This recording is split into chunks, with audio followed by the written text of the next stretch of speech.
Good afternoon, everyone. Hello, Captain Cadre. Thank you for coming. This front slide is telling you that you're attending lessons from the Neurodiversity movement, what Captain Cadre, we can do to better support autistic students. So we're glad that you're here. We're very excited about our presenters. Just a little housekeeping, as we call it. Please rename your Zoom with your first and last name. This helps us really have a community of practice and get to know each other. If there's room, you can add your captain region. Keep your cameras on and please mute yourself unless there's a time where we're going to ask you to unmute and ask a question. Be present and engage. Take advantage of this hour and a half you've set aside to really listen deeply and have fun. Be mindful. Here is the link to the participant materials, and Tana's going to put that in the chat. And now to the CEUs. We're really proud that we've met all the requirements to be a CEU provider for many of your disciplines, but that means we have to follow their rules. And so here, we're going to review this really quickly right now. So in order for you to have earned credit for today, which will be 1.5 professional learning credits or hours, you need to have signed up for these CEUs during the registration process. And then you have to attend the entire session with your cameras on so that we know you're present and engaged, and complete the satisfaction survey within 48 hours. And we're going to put that in the link at the end so it's convenient for you, but we'll also be sending that out to you also. And then remember that you're going to have to submit your own documentation to your licensing boards to say, here's my certificate for this event. And we're not really going to be able to provide, we just don't have the bandwidth or the staff to provide duplicate certificates. So hang on to those. Now, the most important thing is for us to keep track of your CEU, you need to be logged on right now with the same email you used to register, because we take the Zoom attendance list and we match it with you who have registered. And if they match, that's great. But if you're logging on from another email, it's not going to match the list. And then some of you've already experienced a little bit of the snag we had, with our last event for the PLN or the summit. So please, please, please make sure that you have logged on today using the email with which you registered. And then if you're here today and you're using a phone or a laptop or a tablet, sometimes we just see a phone number that's been there and we don't know who it belongs to. So if you know how to put your name attached to that, let us know or send us an email now and say, look, I'm using my phone. Here's my phone number. I'm driving carefully and free. So that's kind of the housekeeping. Does anybody have any questions about kind of how to do this and make sure that you get your CEUs? Nope. Okay, we want to remind you that this is a wonderful event. Our next one will be about the IR sensory integration therapy. It's only again for Captain Cadre, and it will be March 1st, 3 to 4:30, and you're going to start receiving information on how to register for that. But now, without further ado, Patty Shetter is going to introduce our marvelous speakers. Thank you. We are extremely excited about this talk, and it came based on a lot of requests from all of you to learn more about the neurodiversity movement and how Captain Cadre can support neurodivergent students that we work with. So I'm pleased to introduce our speakers today. Patrick Dwyer is an autism researcher and PhD candidate in the Department of Psychology and Center for Mind and Brain at UC Davis. Patrick's primary studies include sensory processing and attention in autism, though he is broadly interested in many topics, including the neurodiversity movement, community views on autism intervention and support, and the accessibility and inclusiveness of education for autistic people. Patrick is the co-chair of the Autistic Researchers Committee at the International Society for Autism Research. He also facilitates a peer support community for neurodivergent students at UC Davis. Patrick attended mainstream schools up until the 7th grade. Though from grades 8 through 12, he was forced into homeschool due to sensory distress, burnout, isolation in the mainstream school. He has a blog, and I'd encourage you all to check it out. And we'll put the link in the chat for you. It's the autisticscholar.com. And he may look familiar to some of you because he was part of a panel that we did at the Captain Summit a couple of years ago on mental health. Our second speaker, Dr. Heather Brown, was originally trained as an elementary school teacher, but she's now an associate professor in the Department of Educational Psychology at the University of Alberta. She is also an autistic professional who studies autism. Her Aiden Lab aims to uncover strategies to support the academic achievement and overall well-being of autistic children, youth, and adults. By doing so, her research is poised to empower autistic individuals to be more self-confident in their neurodiversity and to develop a better understanding of the factors that most support their well-being at home, work, and in school. So please join me in welcoming Patrick and Heather. Well, thank you so much, Patty. That was a wonderful introduction. And I really, really appreciate the opportunity that you've given me to come and speak to you all today. So thank you. So I'm going to just take a minute or a few seconds here just to get the slides up and going. And so just give me just a couple seconds to fix this technology, will you?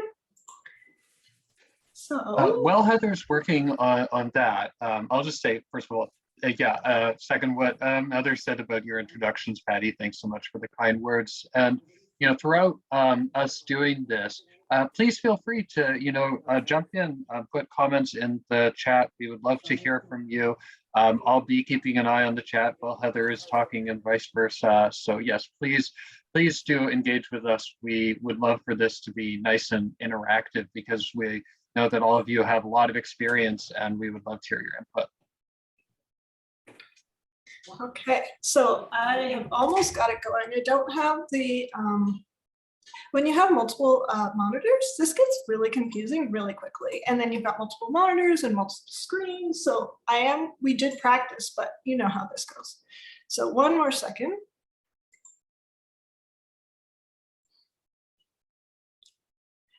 I'm not sharing my screen yet, right? Oh, I know what I'm doing wrong. It's hidden because I had this, now I've got it. There's the share. I couldn't find the share screen button. Found it. Okay, there we go. Share screen. Now, can you see a little cute picture of a little girl that looks kind of like me, or could look like me if you could imagine 40 years ago? Okay, good. Yeah, very good. Okay, and if I look weirdly, it's because I've got so many screens, so please forgive me. So, thank you so much for having us, and I really do echo what Patrick just said. It is super fun when you give us comments or questions in the chat, so feel free to interrupt us at any time. And so that actually is me, and I am the little girl also on the other side, and my father and my mom and my brother, and in that picture I am laughing uproariously because the photographer was working so hard to get my brother to smile that I was laughing my butt off, and my brother is like anyway, so that is us. So let me try and take you back to that time. So imagine that it's the late 1970s and that you're living in a small rural village in Ontario, because that's where I'm from, that is so small that it doesn't have any traffic light. Now, all the women in this village have gathered at a small church, just a very short walk from home, for a special brownie potluck dinner. Now, imagine there's a little girl in a brownie's uniform who is staring out at this long line of potluck items spread before her. Yet she chooses nothing. Because this little girl is unable to eat almost any of the foods that she's offered. She eats only Cheerios with milk for breakfast, toast and peanut butter for lunch, and macaroni and cheese for supper. And she eats it every single day. Now, imagine that all these caring adults around her notice that the little brownie is eating nothing. And so they say to her, "Don't you want to eat?" But this little girl, who couldn't have been more than 5, has learned one lesson very, very well. There is something very wrong with her because she doesn't like to eat. She has seen and heard and endured endless battles to eat, endless trips to doctors and specialists, endless conversations about what is wrong with her? Why won't she eat? So when the likely well-meaning mother asks the little brownie why she isn't eating, that brownie instantly experiences intense shame. And that causes a spectacular meltdown. Because this little girl is unable to regulate the simplest of emotions. And shame is well beyond her ability to cope. So, my biggest obstacle to living well is not actually my autism. It's my extremely fragile mental health. But my experience is not actually unique. So, Cribb and colleagues in 2019 interviewed parents and their adult children with autism about the extent to which they felt that being autistic affected their child's current and future lives. The parents and the adult children both agreed that co-occurring mental health issues are the biggest obstacles to their future, and they report severe cases of anxiety and depression. In fact, Swedish researchers examined medical records of over 50,000 individuals with autism. And they found that autistics were 7 times more likely to engage in suicidal behaviors compared to non-autistic or typically developing controls. And so you'll often hear Jim Sinclair wrote in 2002, and it still seems incredibly powerful and meaningful to me today. But regardless, he wrote in 2002, "There is a tragedy that comes with autism, not because of what we are, but because of the things that happen to us." So if I reflect on my own experience, and I know this was 30 or 40 years ago, but regardless, when I reflect on my own experience, I realized that from a very, very young age, I internalized that I was bad, that I was overly sensitive and overly emotional, that my needs were unreasonable, that I was unlikable, that I wasn't normal, and as my mother, unfortunately, loved to tell me, I had to change. And so these beliefs, these internalized beliefs, coupled with all of the environmental stressors, led to anxiety, panic attacks, shame, depression, meltdowns, and further trauma. In fact, as you're going to hear today, that my anxiety disorder became necessary for my survival because I had to learn to be hyper aware almost 100% of the time in order to successfully hide and suppress my more obvious autistic traits. Wherever I am, whether I'm at home or at school or at work, I'm required to mask my weirdness and attempt to pass as normal or neurotypical. Now, obviously, this is what all of us do. All of us in a professional context, we must present our best selves.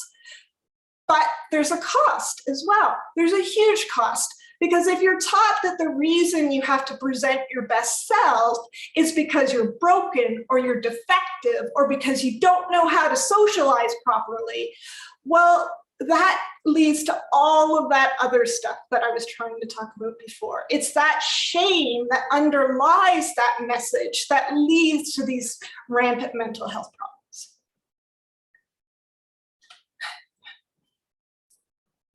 So what we wanted to talk to you today is, well, if we're not going to give that story of autism, if we're not going to teach kids that they're broken, well, what else are we going to teach them? Because kids with autism have challenges, and neither Patrick nor I are standing before you and saying that we don't have challenges and that we don't need supports, because we do. We absolutely do. But it's how those challenges and what those supports, how they're framed and what they're called. So when we talk about the medical model, which is what I've been trained in fact, that's what I know the best. The medical model, it's sort of that definition of autism. It's going to rest on these very two fundamental assumptions. And the first is that there is one right or normal or healthy way for the human brain to function. And if your brain doesn't function that way, if your neurological configuration or functioning differs substantially, then you're not normal and there is something wrong with you. And so that's the message that the medical model gives. Well, that creates a story where autistic people are inherently inferior to non-autistic people, that autistics lack something fundamental to being human, that autism is something that needs to be fixed, cured, controlled, and or avoided. And that is a really devastating message to grow up learning, or to grow up not even learning it, to grow up embodying it, to like live it, to believe that that's who you are, because it's not who we are. There is another story. So when we consider how to best help autistic students, we need to refocus our intervention on supporting, developing, and celebrating the child's strengths. And so that's why I've got this ridiculous photo up there to try and highlight the idea that we're going to focus on strengths, instead of simply telling us that we need to act as neurotypical as possible, because I will never be neurotypical. And so if that is the goal, I will always fail. So Motron, and I forgot to add this to the slide, so forgive me. But anyway, Motron wrote this in 2017. So you can think of it like this. If we use the basic principles of operant conditioning that we use with every child on the planet, we can also use it with animals, and using those, you could teach a cat to swim. But even a cat who can swim is still a cat. It's never, ever going to be a dog. So in the same way, I can learn to mask my autistic traits, I can learn neurotypical social rules, and at times I can even appear just like everybody else, but I'm still always going to be autistic. And so we have to think about how are we going to best support autistic children to grow up to be autistic adults who flourish. That has to be our goal. Is there any questions or comments before I go to the next section? Is there anything you would like to ask or anything that wasn't clear?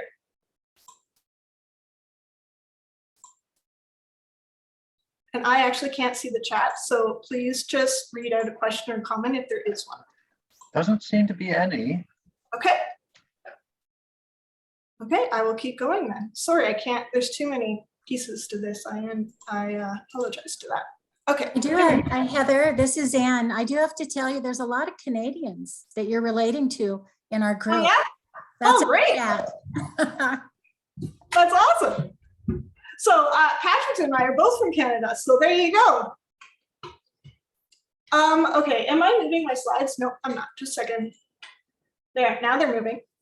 So the neurodiversity word, and then so neurodiversity is one word, and I'm not going to get too stuck here, but I just want to be clear.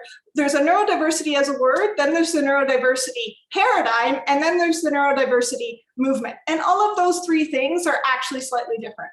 But this is the sort of, this has grown up to sort of through the disability studies world. And then, so it started with critical disability studies, but then they've developed something called critical autism studies. And basically you can just sort of think of it as disability advocacy. And so they've proposed these alternative models, and they're getting quite a bit of traction, both in terms of the research world that Patrick and I like to hang out in, but also connecting with parents and students and teachers, and because it just makes so much more sense. So let me explain if you've not heard about this idea before. So if we just take that very first word, neurodiversity, it refers to the simple fact that all brains are different. So if you think about every virtue that any human could possibly have, if you can think of any virtue, you're not going to be perfect in all of them. No matter how hard we try, we all have differing amounts of strengths and weaknesses across a bazillion different domains. And so this idea is that, well, maybe my working memory functions on a more atypical way. At the same time, everybody has these various sorts of strengths and weaknesses. And so they really push back against this idea of a normal brain. And so if we move to that sort of neurodiversity paradigm, it sort of rests on three fundamental assumptions. So the first is that the diversity of brains is valuable. The second is that the idea of a normal brain is a social construct. And that's sort of that idea that I was just explaining a second ago. And then the last one is that if you have a neurological structure that differs from the norm, then you're going to experience stigma and power inequalities that are very similar to the different social dynamics experienced by other minority identities. And so things like First Nations or LGBTQ or what have you. And what really makes sense to me a lot, this is some of the quotes that make a great deal of sense to me, and this is one. So just as biodiversity is essential to ecosystem stability, so may neurodiversity be essential for cultural stability. And the idea here again is that we never know what the world is going to throw at us next. And so we can't necessarily say that my quote unquote autistic traits, while they may come with great number of costs, they may also confer a great number of strengths. And so one famous quote was, "Who can say what form of wiring will be best at any given moment?" And so in the neurodiversity world, there are a number of prominent companies that have reformed their hiring practices in order to access neurodivergent talent. And so prominent companies include SAP, Hewlett-Packard, Microsoft, and Ford. So all of these companies recognize that neurodivergent brains bring productivity gains, quality improvement, and innovation. Because neurodivergent people are wired differently from neurotypical people, we often bring new perspectives to a company's efforts. Another thing to consider is that for the last 30 or so years, the most common metaphor that we've taught in psychology to understand the human brain is to think of it like a computer. But now we're starting to say things like, does that really make any sense? Because the human brain isn't actually software or hardware. In fact, the more we study the brain, the more we understand that it functions much less like a computer and much more like an ecosystem. In fact, there was this Nobel Prize winning biologist, Gerald, I can never say his name properly, Endelman, that he said the brain is in no sense like any kind of instruction machine, like a computer. Each individual brain is more like a unique rainforest that's teeming with growth, decay, competition, diversity, and selection. And these researchers actually suggest that we use the term brain forest when we're thinking of the brain, because this is a much more accurate metaphor to sort of describe how the brain can respond to trauma by redirecting growth along alternative neurological pathways. And it also, the idea of brain forest as a metaphor, explains how genetic quote unquote flaws often bring with them both advantages and disadvantages. So, questions or comments before I move on from there? I can't see them, so Patrick, is there anything there I need to look at? Not at this moment. Okay, good to know. Oh, some positive comments, but yeah, nothing that needs attention. Okay, well, thank you for the positive comments. I appreciate that. And I will look at them, I promise. But I'll get confused if I try and do it now, so I won't. Okay, now, the next part that I want to talk about is thriving. And so thriving, quality of life, well-being, there are a million different adjectives that scientists like to throw around for this construct. the reason that we want to bring it up today is for a bunch of different reasons, but let's think about it for a minute. What does it actually mean to thrive or to flourish or to experience well-being? And is it really any different for if you have autism? And the answer is yes and no. It is different, but it's also the same. So for this particular presentation, because it worked well with the idea of teaching social skills, we decided to use this sort of self-determination theory. And we will explain why more as we go. But let me just sort of give you this sort of idea of what this means if you haven't heard of it before. And feel free to tell me if you have, and I will try to go faster. Anyway, it's always hard to judge what your audience does and does not know. So where am I? Okay, self-determination theory. So basically the idea here is that all humans have 3 core psychological needs, according to this model, and that we all need to meet those needs to varying extents. And the more that we can meet those needs, the more that we will experience well-being. So self-determination theory talks about how all humans have an inherent positive tendency to move upwards towards growth. And they talk about these 3 core psychological needs. So I need to be able to feel confident. I need to be able to feel like I can master things and that I can feel a sense of accomplishment.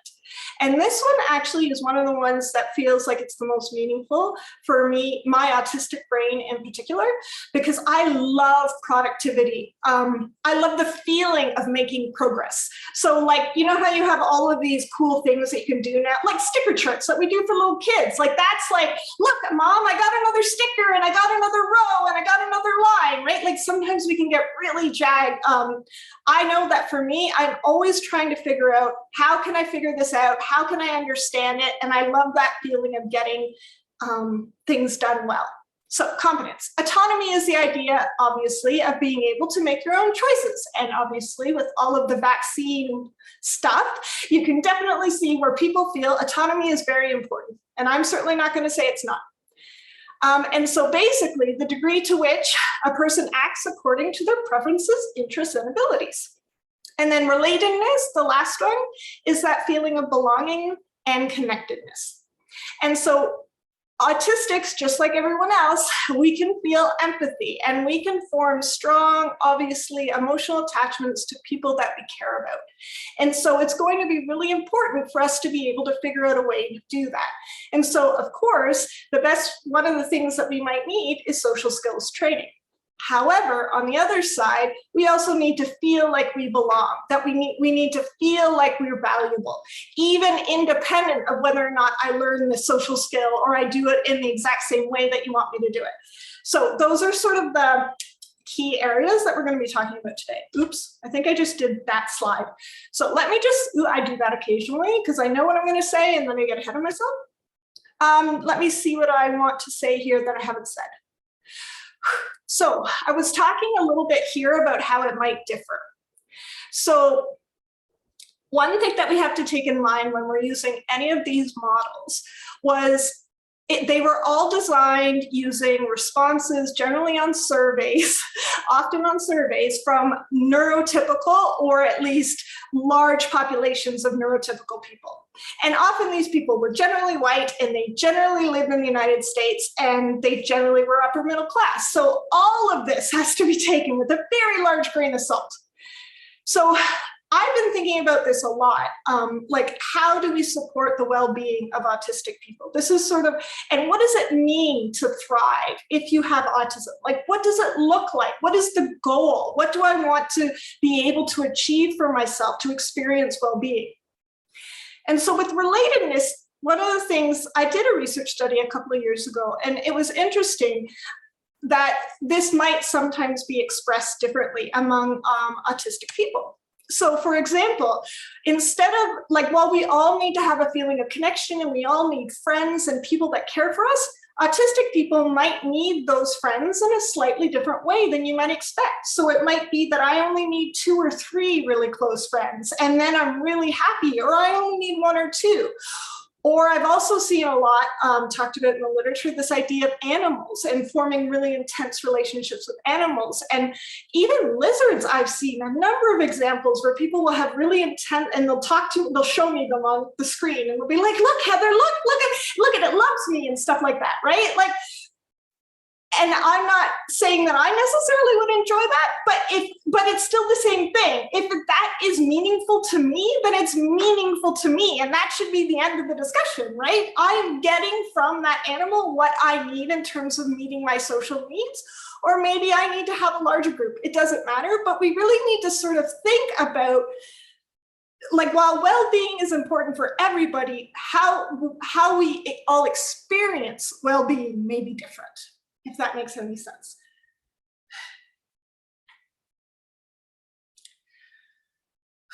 So in relation to basically self-determination theory, basically this theory proposes that the degree to which any of these psychological needs is going to be quote unquote unsupported or thwarted within the environmental context. So basically when you're at school, if you have the degree to which any of these psychological needs is not being met, is going to have a really detrimental impact on your wellness within that setting. And then it also really works on focusing on the different social and cultural factors that are either going to facilitate or undermine people's sense of volition and initiative, as well as to their well-being and the quality of their performance. And that is what is really interesting about all of this. So the other reason that I chose to focus on self-determination theory for this presentation was that self-determination theory has been most used in schools. Because if you actually want to look at what causes expert or really high academic performance, it's about the joy that it gives you. It's about the fun, that you love that subject, that you want to learn more, that you're willing to put in the time and energy that sucks because you care about what you're learning about. And so we have to make sure that that's what's being infused into the kids. That is what's going to actually help them become and master these areas. So now that I've given you a very brief overview of sort of the theory, and I hope I didn't give you too much theory there, I do apologize if I did. What Patrick and I really want to do is sort of say, okay, well, if we know that self-determination theory is important and we know that neurodiversity matters, to what extent are our current social skills training practices aligning with these two paradigms or theories? And so I am going to turn off my mic and turn it over to Patrick to keep going. Yeah, and before we do that, we do have a quick comment in the chat. There's one that you already addressed just naturally in the course of what you were doing. But we got a question about identity versus person-first language. So, sorry. No. Well, why should you apologize? I mean, it just came in a second ago. I can take a quick stab at that. So I suspect that many people here probably heard that you're supposed to use person-first language, right? That you want to put the person before the disability, that you don't want to define them in any sort of negative way. And that makes a lot of sense if you conceptualize disability as something bad, that you don't want to define a person. But, you know, what we're talking about here is this shift towards conceptualizing autism and disability as something that we don't have to be ashamed of, right? That's what Heather was speaking about so eloquently. And so if we think of autism as something that's not bad, then why shouldn't we put it before, just like I would describe myself as a Canadian, to get back to what was in the chat earlier. I would describe myself as a person with Canadianness. So why is it different for autism? Heather, anything to add to that? No, the only other, well, actually, of course I do. So the only other thing I will say is I think we all intended that person-first language would be used as a way to show respect. If you go back even farther in time, we had the word retard, right? And we all know that that was a horrible way to refer to people. I think what autistic people are saying now is that you didn't actually respect us. You decided to use person first language, which was an attempt at being respectful, but you really didn't respect us. And so now we're saying, we don't really think you did a good job, so we're going to claim back that word. We're going to claim it back and say, no, we're autistic. This is who we are, and this is who we'll always be. And I think the only other part is that if you can't find something about your autism to love, you're going to go through your entire life hating yourself. So I would much rather find the strengths in what I have rather than spending my life hating myself for the things that I can't change. And I see a follow-up. How do we know which to use, like person first or identity first? I think, you know, what you said there, that you decided for us, you know, that's a key point there. Because I know people who prefer person first language, and that's their preference, that's their identity, and so we respect that.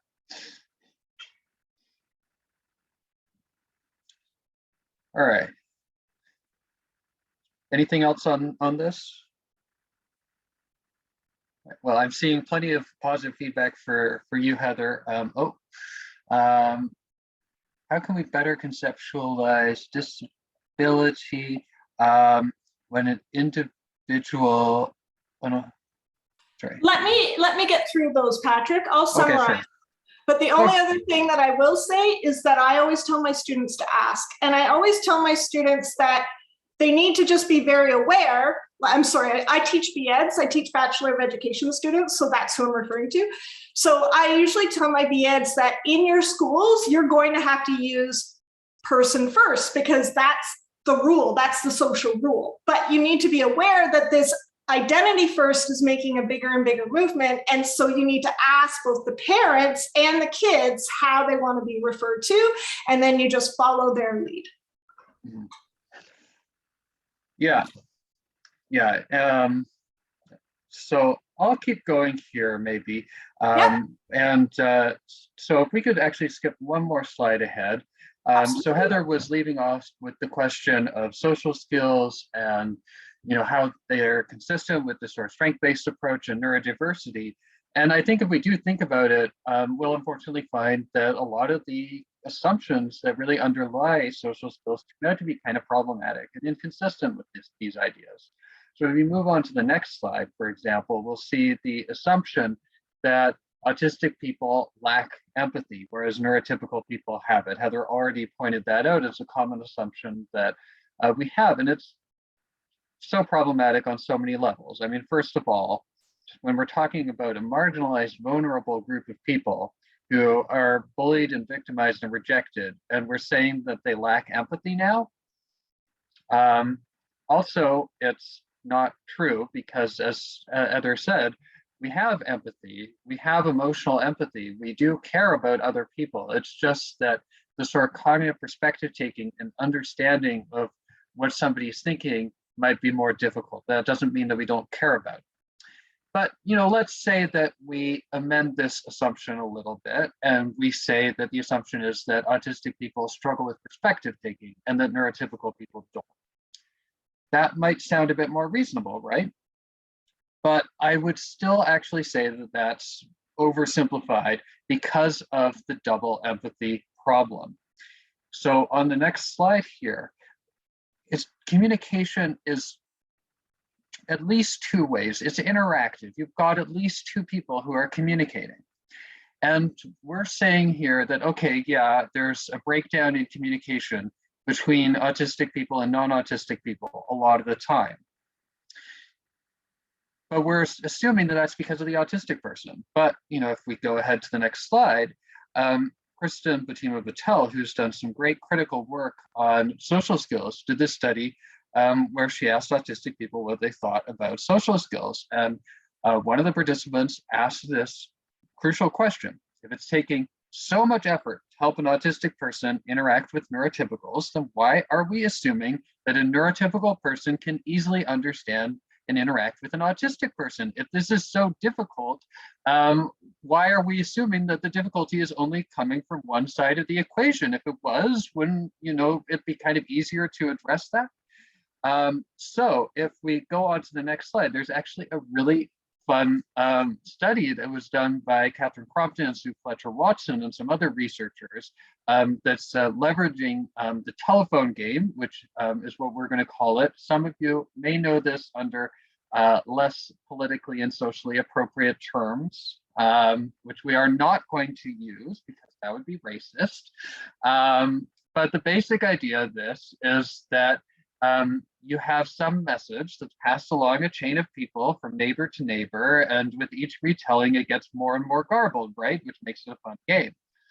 Now, you can actually use this in research. If we go on to the next slide, we can see that these researchers were telling people a story, and then they were trying to pass it along a chain. And you can see there how many details they're correctly recalling about the story as we move further down the chain. And there are 3 conditions. In one of them, we have everybody in the chain is non-autistic, and they were pretty good at remembering the information, which makes sense. But then there's this mixed chain here where you've got some autistic people, some non-autistic people, and there we're losing a lot of the information. There we're definitely having a communication breakdown. But, and here's the really crucial thing, when we have a chain that's only autistic people, they were just as good as the non-autistic people at passing the message. So this is really strong evidence to support the idea that autistic people have been saying all along for at least 20 or 25 years, even before Damien Milton, who's an autistic researcher, and I see somebody is aware of that in the chat, which is great, coined the term double empathy problem. Autistic people were already talking about this, that it is not just autistic people who struggle to understand the perspectives of others. All the time, neurotypical people, non-autistic people around us are really struggling to understand us, and in many cases, really failing to understand us and our point of view and our perspective. And so, given this, does it really make sense to do the social skills thing and to try and focus just on the autistic person? And when we can go into this further. We can really do research to explore some of the biases that non-autistic people have towards autistic people, that the negative judgments, with so many autistic people being rejected and isolated and bullied and victimized, we can look into that. So what these researchers did here is they took some autistic people, some neurotypical people, they took short video clips of them, took still images from those video clips, and they also took transcripts of what these people were saying. And then they showed all those materials to a third group of neurotypical people. And they asked these neurotypicals to rate these materials, and they did not like the autistic people. The autistic people were very weird. They didn't want to interact with the autistic people. The autistic people were judged really harshly on the videos and the pictures, but not on the transcripts. The transcripts were fine. The substance of what the autistic people were saying, that was fine. There were no negative judgments. It was something really subtle, some subtle, quirk in how people presented themselves that was apparent even in the still images. So this again gets back to what Heather was saying earlier, that, we can't sort of train ourselves from being a cat into a dog. There will always be this subtle difference. So, can we really use social skills as a route to succeed here if there's always going to be that subtle difference that leads to us being judged negatively? And the other thing is, what's the cost of that? And Heather, I can't say it better than what you did earlier.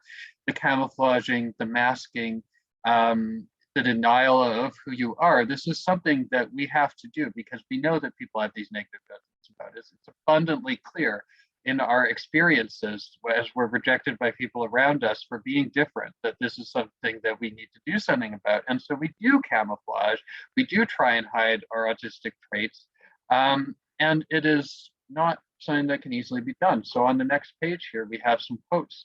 It's mentally exhausting, constantly having to pretend to be somebody else, never being able to be myself, and also sad.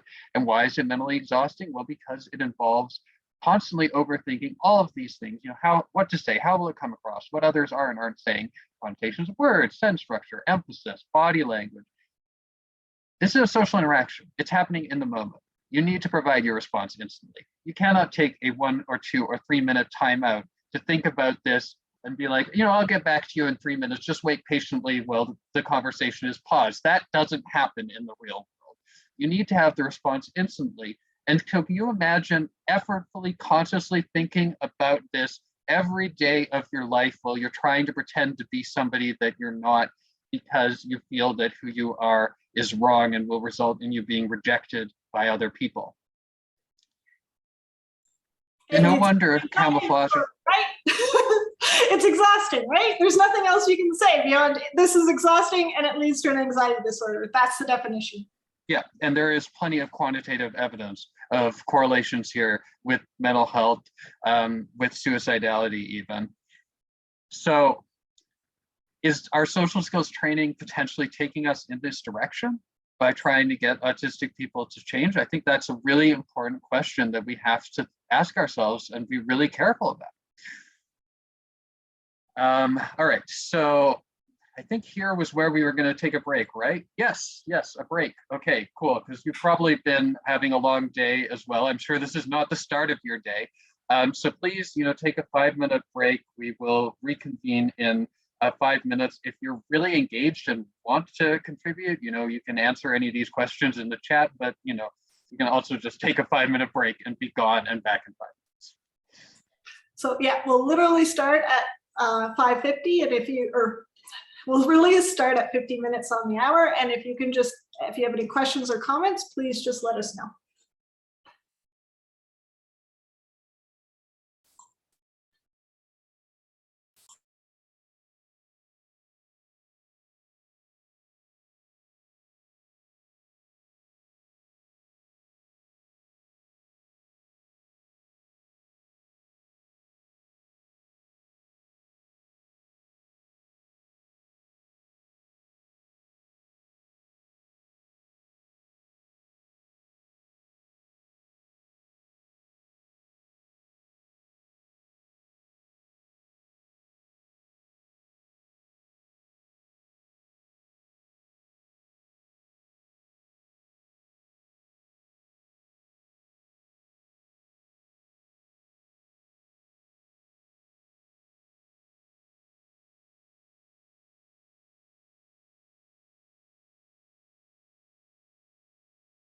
I was just looking for one video here.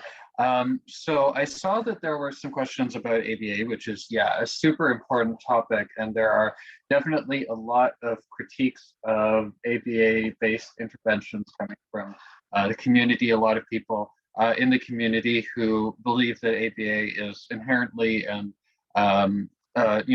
firmly unethical. I don't personally agree with that. I think there's definitely a ton of ethical dangers, but I definitely think that, positive behavior support or naturalistic interventions can be done right.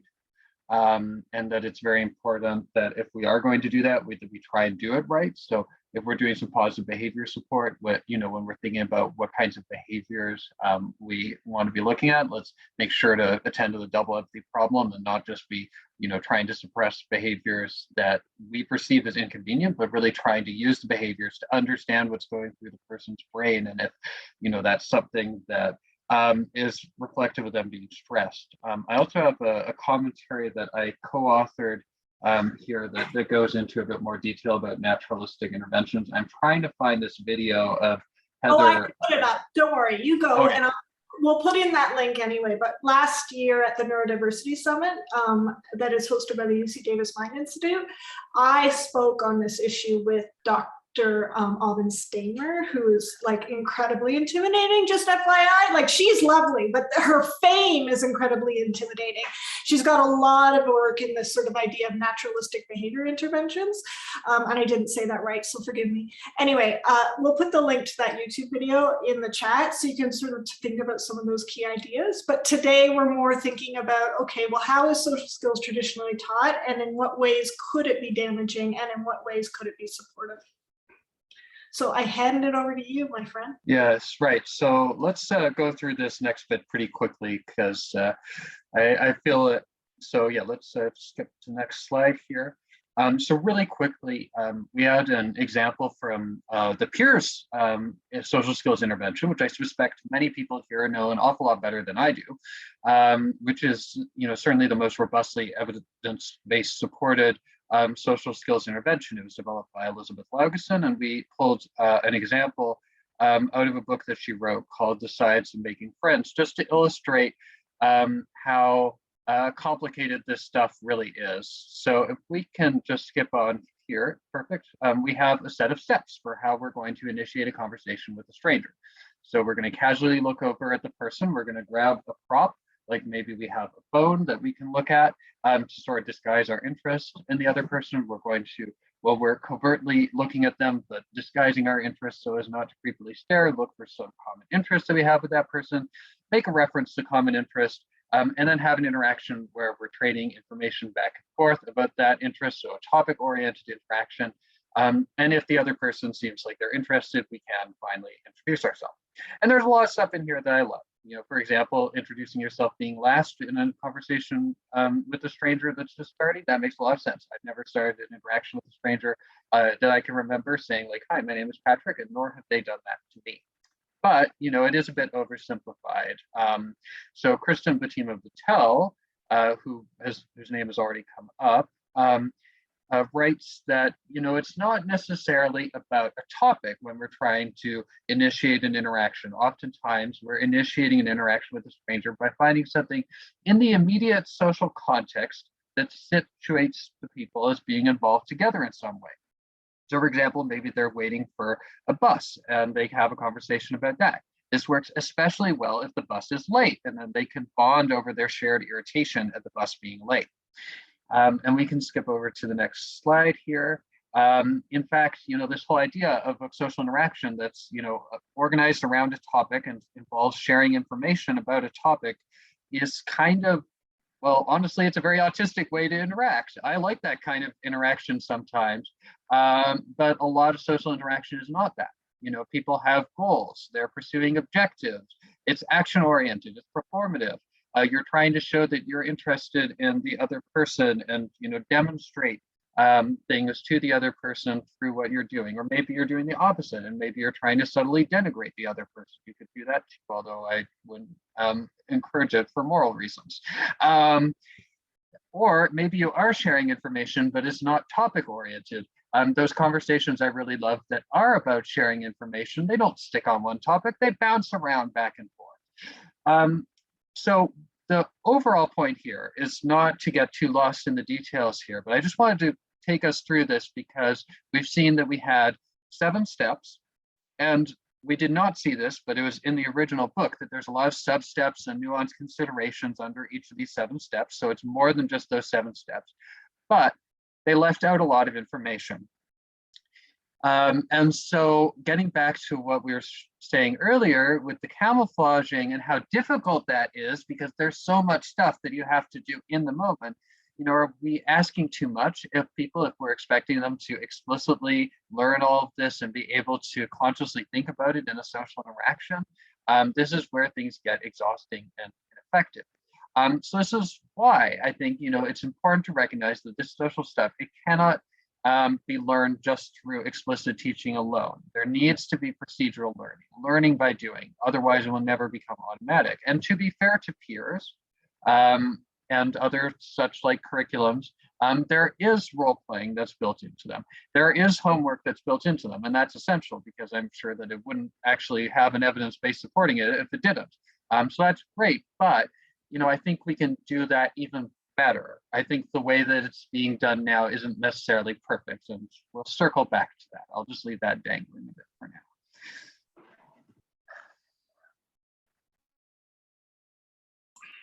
Okay, so I am supposed to take over here, and I was working on trying to get that link, and I haven't managed to do it and pay attention at the same time.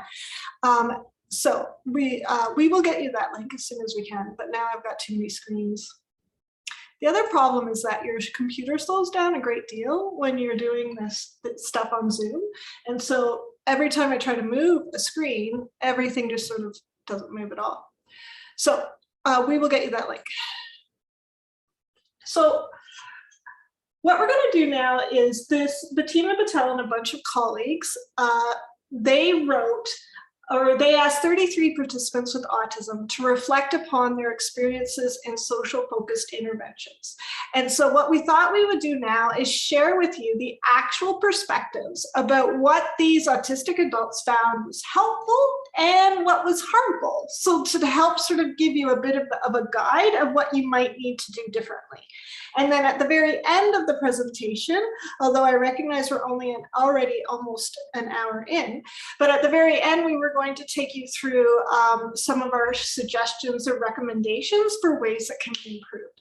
Although I will say that the comment made by Tracy is exactly one of the key ideas. It's this idea of acting and focusing on us to play a role. It was really interesting because I've been interviewing autistic adults around their experiences of camouflaging. And one of the stories that they told me this week, which I wanted to say later, but I'm going to try and say very quickly now, I thought was so cool. So she learned to camouflage by creating online avatars. So I grew up in the era where we played D&D, right? So we had I know what D&D is, the rolling and the creating these stories and, making yourself into a character.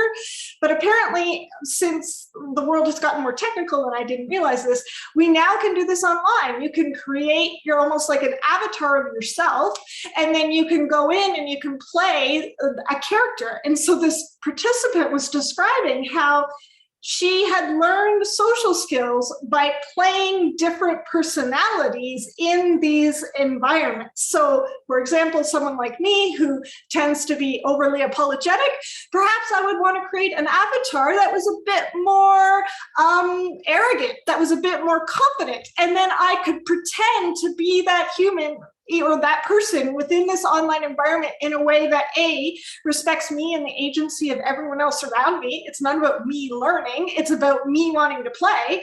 And number two, it's a really safe way to experiment with different social roles, right? It could be a huge social cost for you to try and be a bit more forceful in a social interaction, because if you do it wrong, there's a huge cost to that. But if I could practice it in a safe way, maybe I could figure out strategies that worked well for me. So I think that we're going to talk about that more, but that's sort of the idea. Patrick, are you okay with where I left that? Did you want to add anything? I think you're great. Okay. So one of the things that these researchers asked was about, should we make social goals? Like, what was the impact of having your teacher identify social goals? So let's start with the positives, because there are positives. So they said that it's facilitated their ability to make new friends. It promoted community engagement, or being engaged in what's going on around them. It made it so that they were more likely to participate in different social activities. And it was helpful to sort of learn, I guess they're referring more here to learning to manage stress during really difficult social interactions. So just like I was describing about trying on and off different personalities, if you're able to have these social goals and you know that you can sort of practice, managing these overwhelming situations. However, there were some negatives as well. And so a lot of the negatives were they sometimes maybe perhaps inaccurately believe, but they felt, and whether we believe that they are inaccurate or not, we really have to work on reminding ourselves that our lived experience is our lived experience. So if I have the personal lived experience that I don't need a social related goal, then we have to respect that individual's agency, that individual's beliefs about who they are. And so sometimes this is what students perceive. They don't need this kind of help. The current situation was adequate, and it's not going to be improved by making social goals. So apparently, again, similar. They talked about how setting social goals doesn't work, either because it didn't work before, or they found the goals were impossible to achieve. And then the last thing they talked about was this idea of stigma. If you need a social goal, well, then that's a stigmatized thing to need, right? So it felt very stigmatizing to have to set these goals. So here are two quotes that were actually said by autistic people in the study. So one person said, goals are good because they are measurable for someone who may not have the best sense of what normal social ability is. So obviously this participant really liked the fact that it made it explicit, that it made it clear what you wanted. And so that was helpful. However, it has the potential to be a very obvious and plain attempt at exactly what it is. It will draw bad attention to the selected students and cause bickering and unrest among the other students. Most students will deem something of the sort childish and complain the entire time.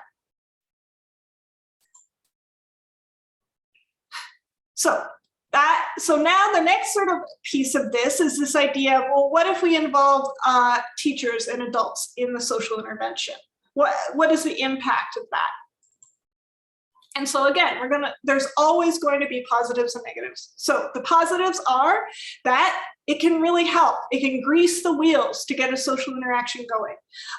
Adult supports can be helpful to initiate conversations with other peers, to help keep the conversation going, to plan times for the group to get together, and last but not least, arrange transportation.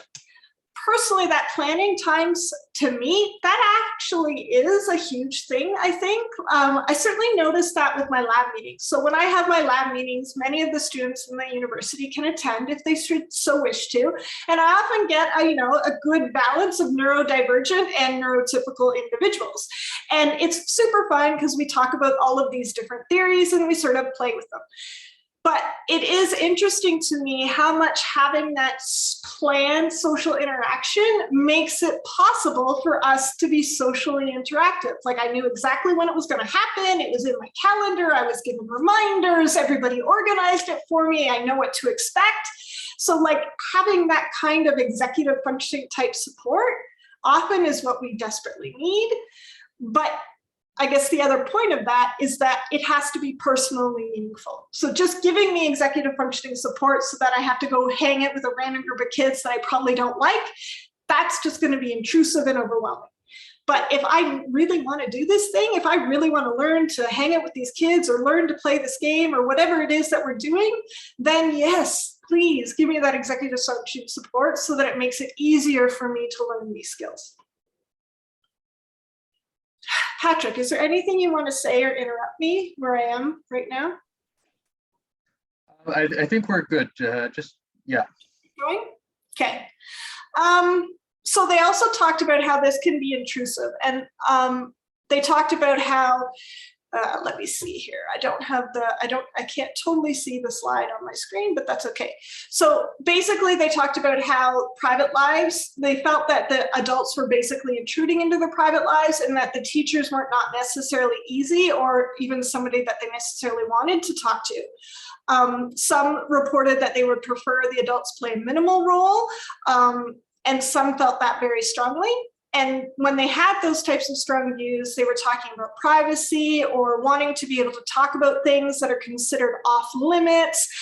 This idea that the adults are sort of like jail keepers, sort of monitoring what you should and should or should not say can feel very overwhelming. And then the last one was that several participants explained that adult presence causes discomfort or creates this sort of dependency on the adults, or could even stifle discussion or topics of interest.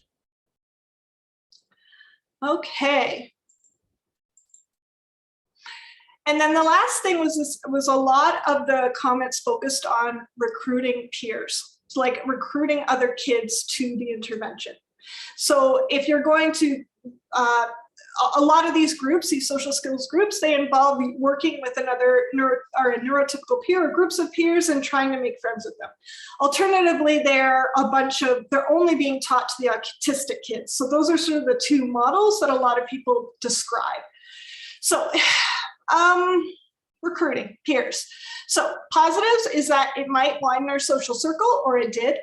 But again, that only works if the peers actually have legitimate common interests with the autistic students that they're supposed to be friends with. If they don't have common interests, then it's very unlikely to create an actual friend. But they did feel that this component was most important for learning to be to have more successful social interactions. So they are saying that I would much rather interact with others so that I can practice. They did see that that was very helpful. In terms of the wrongs, so basically they talk a lot about personality clashes and the fact that the types of peers that are picked are not necessarily good matches for who they are. You especially hear this with girls. So autistic girls, I'm not trying to say that an autistic girl is any different than an autistic male. We're not necessarily any different. And I know that there's a lot of other gender versions in between. But what I do want to say is that if an autistic girl who doesn't have anything else in common with the 9 autistic boys that she's placed with will really struggle. Anyone who's put in that situation where their interests are so vastly different is really going to struggle, and they're not necessarily going to benefit. So we can't just assume because we throw them all in that class that it's going to work for them all equally. So this is quite a good quote, and I tried to sort of break it up into several pieces to make it easier. But basically, this is what they said. They said from a negative, this is talking about holding an orientation meeting. So they were really referring to whether or not, how do you explain the social skills training club to the neurotypical peers? And so this is what the person said. This would cause more trouble than it's worth. Think about it. You're putting a child with social issues who has trouble with his peers in a spotlight in front of his peers and telling them how he or she is quote unquote special. First off, this is going to embarrass that student heavily. It makes me uneasy in meetings when I have to discuss while everyone stares holes into my skull. Second off, the kids couldn't care less what the teacher has to say about autism. They don't care. Most importantly, it will draw extreme aggression to the subjective child. The peers will not react kindly to having to go to a lecture because of that one student. They will feel that the child said something against them, and here comes the mentally retarded jokes. This might work with adults, but I repeat, do not use this with high school students. So clearly he had a very extreme reaction.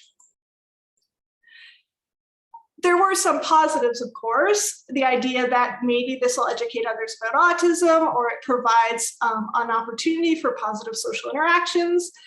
Some did talk about that they like the idea of being more understood, or the idea that it can be a great way to educate. But it is something to remember that more information doesn't necessarily brew less stigma. So there have been research studies where basically the researchers went in and tried to create a more positive idea of what autism is in the school kids at large. And what they noted is one of the things was that if just giving kids explanations for why a kid may be acting in a certain way actually ended up making the stigma worse. So at the end of the interventions, oops, the researchers really messed up that time, but at the end of the intervention, it actually made the stigma worse against these kids. So it's complicated, that's the point, I think. And then they talked a lot about this idea, I'm not gonna go too much into this because we talked about it a lot, but this idea of it's being predictable, it's being on a schedule, me knowing exactly what to expect. However, of course, this idea of having to meet on a regular schedule can feel very forced, and it's not necessarily, often these new friends will appear really fake. And so not only will it feel awkward to have to interact with them, but you'll have this sort of sense left over that the person's more like a tutor, they're not really your friend. So you're still put in this like lower down position. It's like this weird fake friendship that everybody's sort of going through. Okay. And again, this was I just found this hilarious, but this idea that they said that often social skills training is nothing more than a brick wall of awkward. And that's actually what they called the whole article, the brick wall of awkward. So since we've managed to have a whole 10 minutes left, Patrick, to talk about so how should we do it differently? Shall we just go right into that? Yeah, how much time do we have left? Are we ending at 4:30 or 4:20? 4:30. Okay, cool. Or 4:27, so we have time Yeah, because to yes, of wrap course. things up. Yeah. Okay. Yeah, there is one question in the chat from Cassandra that I thought, I didn't answer properly, but I don't know if you'd be able to give a better answer. It might involve some legalities from California, which is why I was hesitant to answer it. Okay, Okay, were you going to present this slide, Heather? Or? sure, I can. So this was one thing that I thought was really interesting. So there's a lot of rhetoric in the disability studies literature right now around camouflaging and about how it's unfair to have to make people with autism pass as neurotypical. And I agree 100%, that is unfair. Yet, as we've already said, we're going to be judged if we can't do it. So we're going to be judged unfairly because we have these sort of odd behaviors. What I noticed was really interesting when I was interviewing these individuals about camouflaging is many of these autistics knew both this idea that they should be acting more like their authentic selves, that they shouldn't be trying to mask as much, and they knew that they were supposed to mask. And what that ended up making them feel is that they always felt ashamed, like they're being judged because they can't act neurotypical enough in some settings, and then they're also being judged because they're not acting autistic enough and not being their true authentic selves. And so what you hear from them is that they're just stuck. And so we have to be really careful, again, about putting people who are already struggling so much into these types of positions or giving them these types of messages. So Patrick, go for it. Yeah, I think we can, just in the interest of saving time, skip over this. Basically, it's like a stereotypical social example where the autistic person does something somewhat inappropriate, and then the idea is that we go to the next slide, and take it slow. I think this is important. Slow down. Okay, fine. So our autistic person has done something somewhat inappropriate, sort of oversharing information that the other person already knows and is bored by. So the other person here, Sarah, the neurotypical, she could do several things. She could use body language, try and send subtle cues. But if our autistic person can't pick up on the body language and the subtle cues, that's not doing any good. Or, she could try to provide more explicit feedback, but maybe she's going to use terms like, oh, he's being too patronizing. Well, that's not really helpful because, it may not be a term that he understands, because when you think about it, it's actually a really vague concept, really conceptual. How do you actually, contextual rather, how do you actually define that clearly, patronizing? So maybe that's not useful feedback.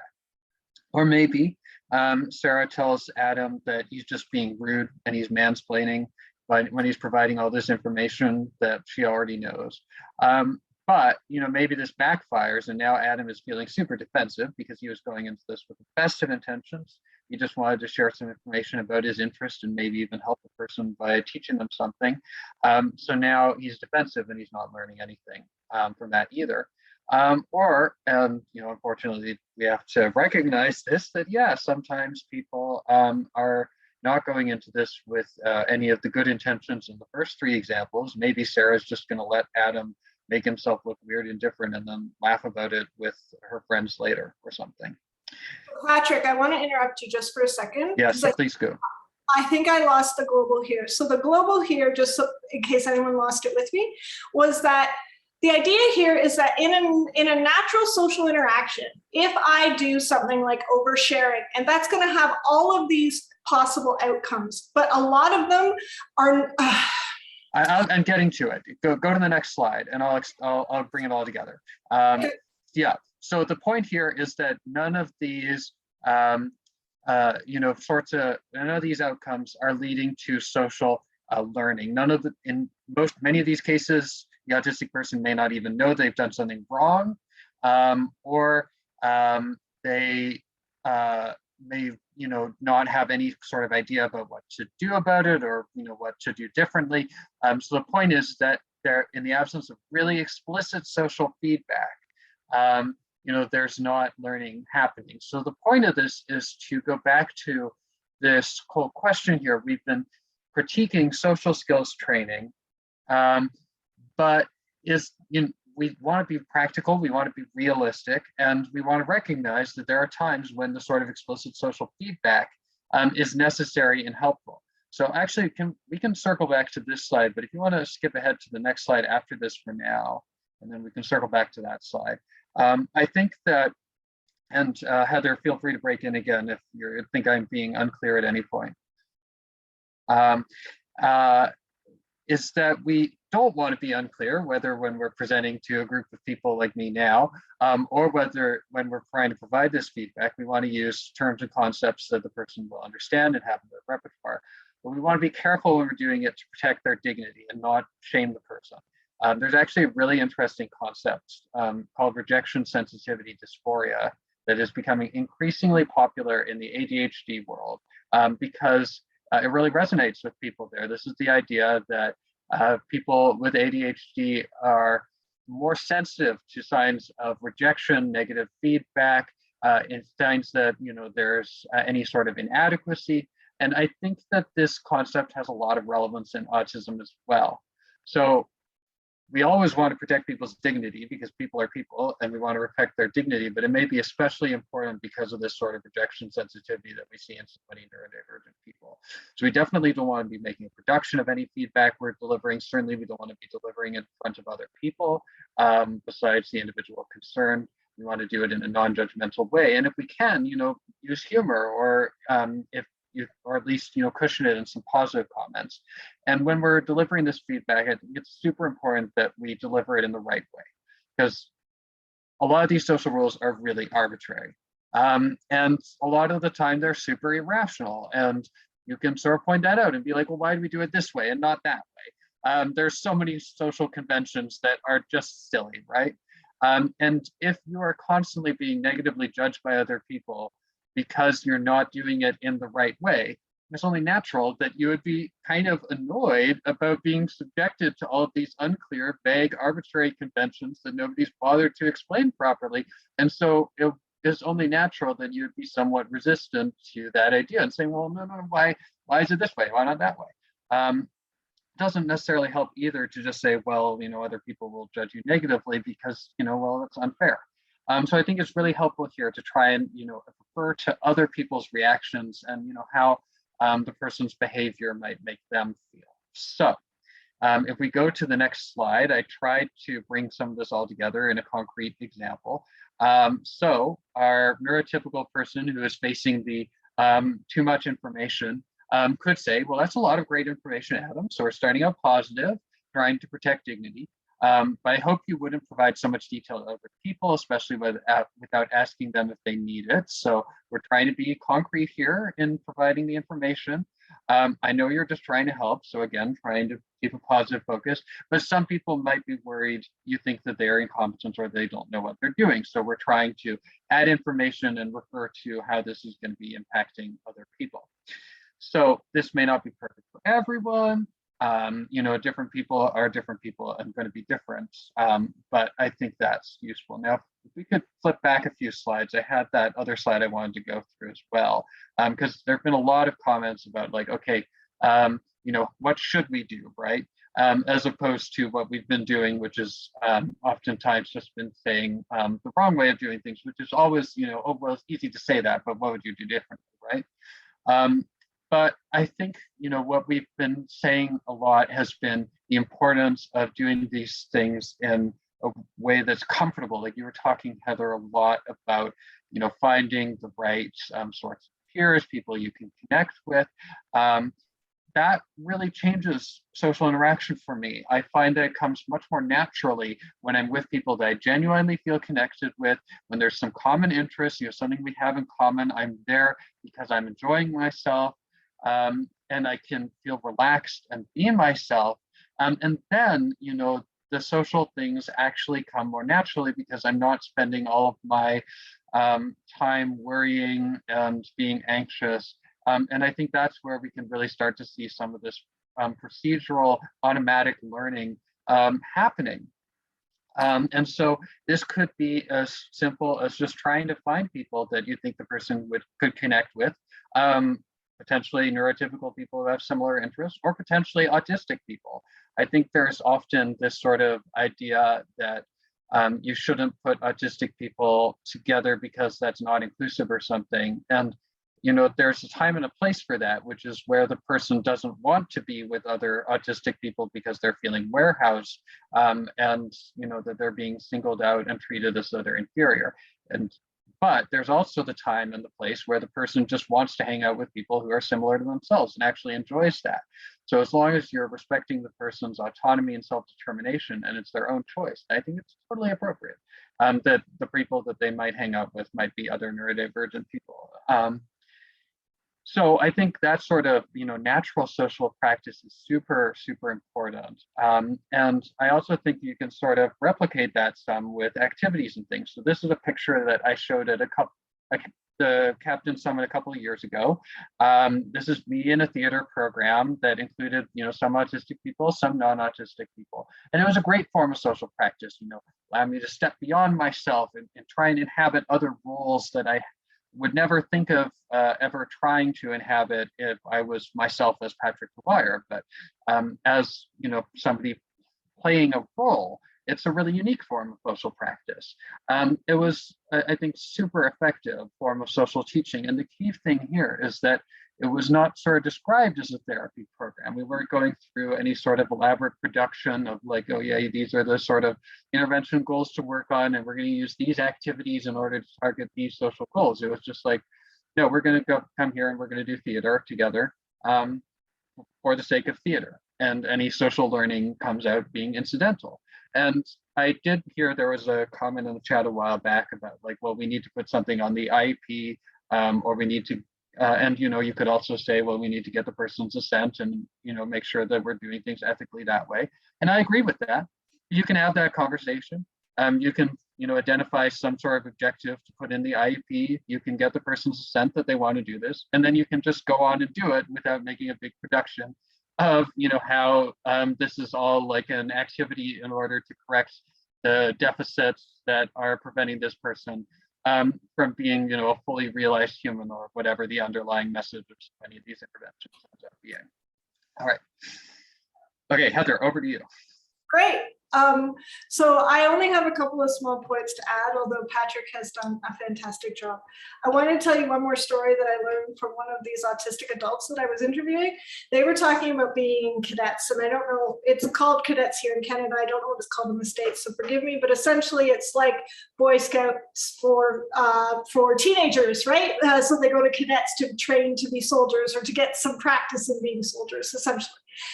So what was really interesting about that is she said that she learned more about social skills in cadets than she could have learned anywhere else. And so she said that because everyone had to dress exactly the same, because every social activity was scripted, because everything was explicit, she, well, just like everyone else, had to memorize the rules. So she did. And then what she noticed once she had memorized those rules is because it kept happening, all of these social interactions were so scripted, she began to pick up on those subtle differences that would indicate subtle changes between the environments, right? And so our brains can pick that up. Sometimes what I worry about, sometimes what it feels like is that we're drowning in details, that it's not that we can't find the result. It's not that we can't see the big picture. It's that if you see so many thousands of details, it takes a lot longer to find the big picture. Or you might have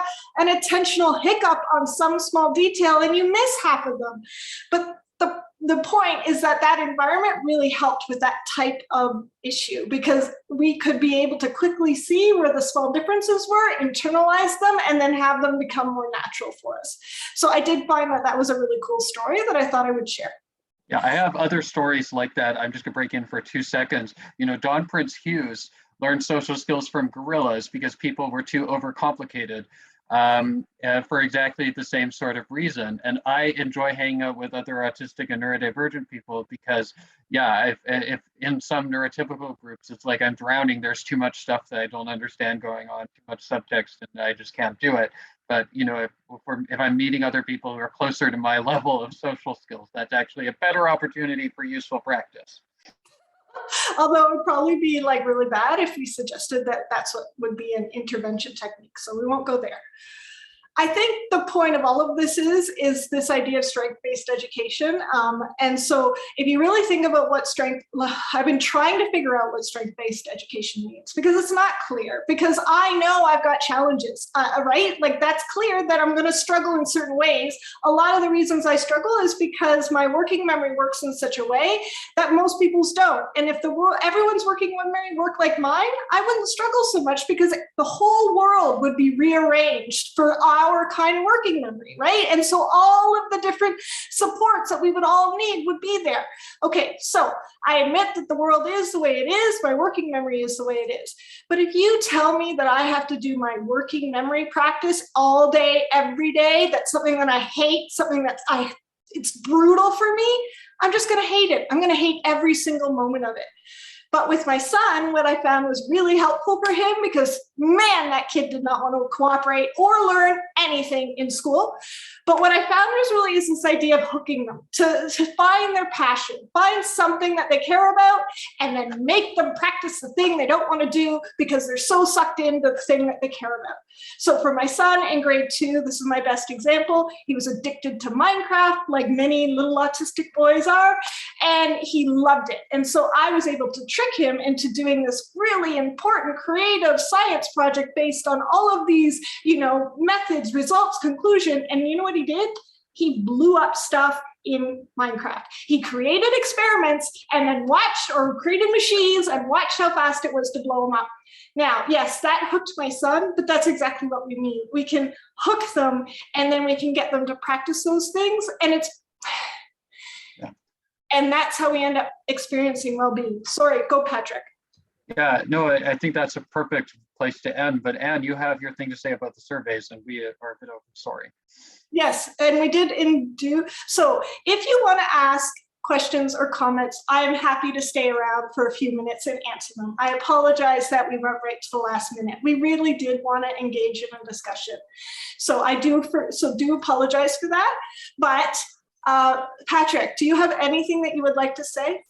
Yeah, so Anne has just put the link to the feedback survey in there, which is a requirement if you want the continuing education units. I think that's what Anne was going to be saying. And of course, is very useful to Captain when these webinars are going on. Anne, is there anything else that we need to say on the feedback surveys? No, but on behalf of Captain, I hope you can see the chat. It's blowing up with how amazing your presentation was, sharing your lived experiences, plus you're both so cerebral about it as well, and the research that you provided and the guidance. And I just want to thank you. So if all the Captain Cadre can give the clapping, because we're just really so thrilled. And if you are willing to stay on and answer a few questions, I have no doubt that there will be some people that'll stay on for the next. Yeah, I'm good to stay for sure. Thank you, everyone.